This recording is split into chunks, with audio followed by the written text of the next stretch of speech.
in the Midwest Community Neuro Rehab team. We're based in the old convent in St. Camillus' Hospital. We're a team for people who are aged between 18 and 65 who have a diagnosed neurological condition. To come to us, people need 2 of our 4 therapies that we have available. So that's occupational therapy, clinical psychology, physiotherapy and speech and language therapy.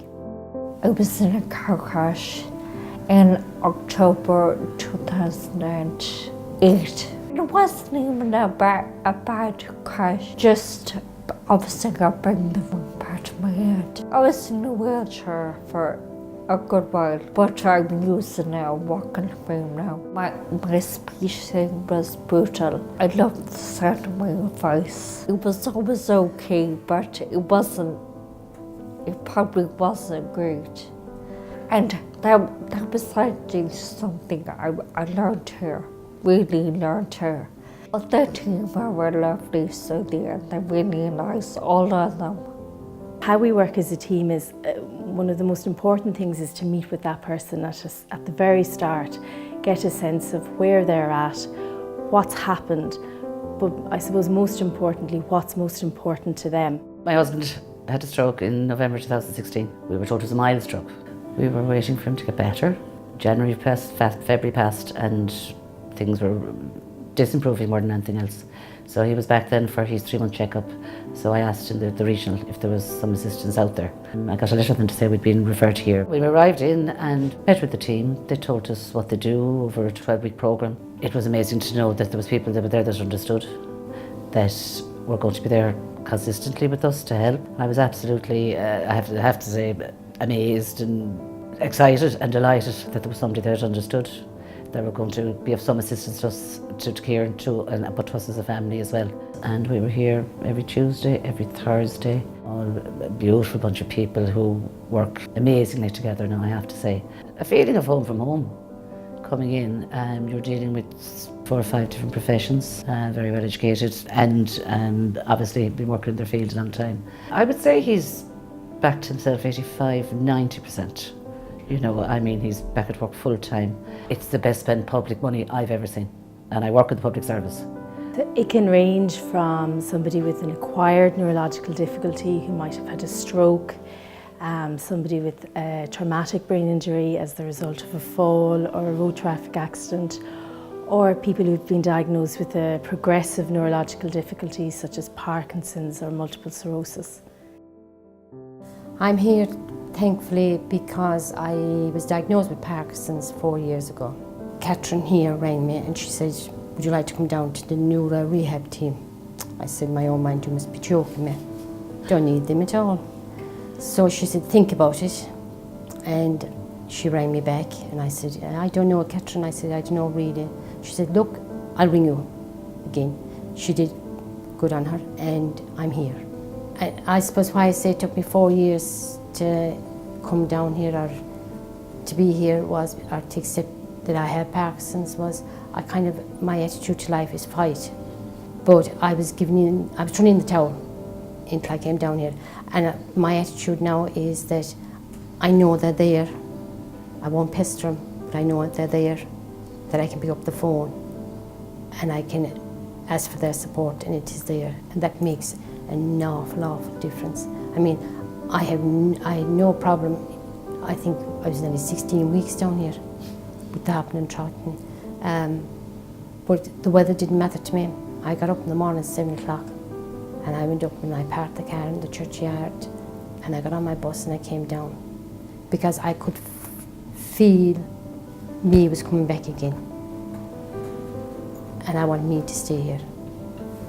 Well, I think that sometimes it can be quite obvious if there's a physical impairment with a neurological disorder because people will lack strength, coordination, balance issues. It can be a very real thing for them and sometimes it's the main focus of their rehab while they're here is the physical side of things. but I suppose sometimes it can be, physically they can be quite well, but it's maybe their confidence to get out and about, and that's where maybe myself or the rehab assistant will play a big role in terms of community work, where we're making people more confident to walk a certain distance, to go to the shops, you know, to get in the bus, to do all that, those real kind of real life functional things. So I think that's kind of where it can be a very real thing in terms of a physical impairment, or it can be that community access piece. I found this place by pure accident, never heard of it. And then I had a really bad shoulder on top of everything else that was bad in my life at the moment, the MS diagnosis and everything. I went to my own physiotherapist, my local physiotherapist, and she started delving into the shoulder problem, but then she realised there's a bunch of other problems here, not just her shoulder. And she said, do you ever try neuro rehab? I mean, the first day I came in here, these bars, I couldn't walk without those bars. I just had no balance, it was gone. Helping me get the confidence back to walk again, that I can do it, like, that I can build myself up, get the strength. And over 14 weeks, I did. And I never knew that I was being changed. If you had asked me halfway through it, is this working for you? I would probably said, no, I don't think it's doing anything for me. My confidence is coming back. I didn't even know it until I had finished the program and realized, right, let's do something with my life here now. I'm not sitting down anymore. I've done 4 years, but I'm not sitting down anymore. But you know what it was? It was the first routine. They give you a folder when you come in the door. You have a folder, you have a bit of homework, you have a routine, you have to be up here twice a week at such a time. It's the first routine I had in 4 years. And even that alone, to get you out of the house and back into a routine, it's just so good for your sanity. Like, Dermot is my husband's name, and he's brilliant, he's lovely, but of course there's only so much you can get because you don't have the disease. You only see me with it. When we came in here, he was kind of told, you know, you don't have to panic. If you panic, you're going to panic Megs, and that'll make everything way worse. And he got tips from here as well that calmed him right down and realised, Jesus, yeah, oh, what they're saying is what you're saying. And oh my God, yeah. I was like, yeah, that's MS for, you know. And he's even saying, like, where I am now to where I was before. Because I'm now doing Tai Chi. I believe and try doing a class all the time. When you finish your rehab, don't finish your routine, find another routine. Straight away, don't go back to where you are. And my routine now is Tai Chi. I totally forgot who I was. I didn't want to be who I was anyway because I said I'd be lying. But no, this place brought me right back. They saved my life. Neuro rehab saved my life. I think it's kind of goal setting, and it's collaborative, and it's trying to encourage them as much as they can, I suppose, to achieve what they've set out to, while instilling in them the skills, I suppose, to keep going when they finish here, because I suppose rehab has to finish at some point. So it's trying to develop in them the resilience to deal with what comes down the road for them, but also, I suppose, to give them the skills to keep working on their rehab, to keep progressing. So that big self-management piece, I suppose, that they can learn to keep improving themselves, that they know how to keep doing that. I was in a road traffic accident in December 2012. It wasn't till almost 2015 where I had my first MRI, where things started to become clear, the whole picture became clear at that stage. I got here through the HSE. A nurse came to the house one day, through my wife, because my wife was worried about me, and eventually came here through referral. First day I came, I'd say I was probably still in hiding away, slumped mode, I'd imagine. The first group meeting, which was tough for me, and I wasn't really talking that much, but there was a spark of social interaction again, and me being back in humanity again. And 3 or 4 weeks later, you walk out and you can feel the brain is beginning to tick again, and you're in society again, you're in the world again. And that's a good way of putting it, just walking out the door, you get a little high, a little, you know, you're a little bit alive again, because it was completely dead.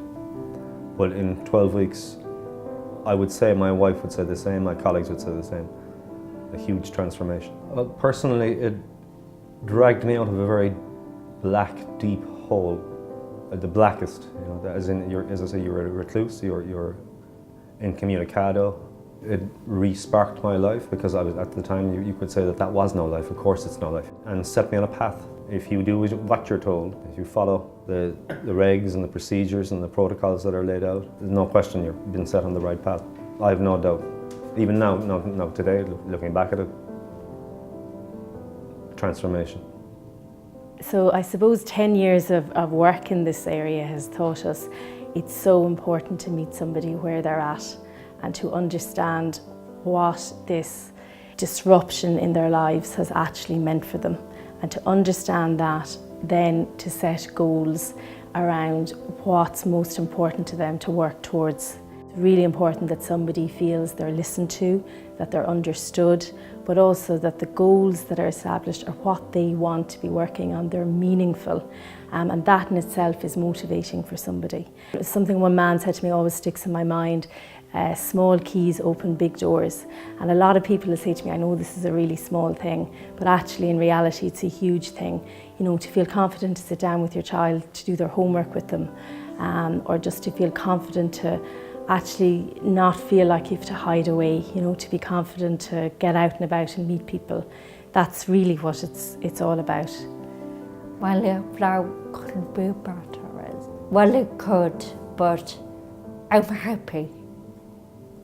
There needs to be so many more places, because if they saved my life, they could save so many more, you know? There's people suffering when they could have something like this to help them.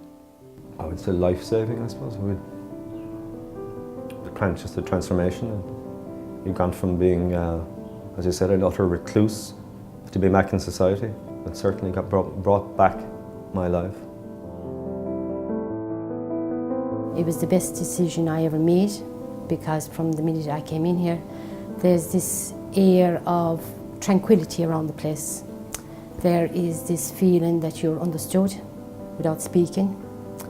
There is this kindness, understanding, patience, all that combined for brilliant people here is beyond words. It's the lot for him.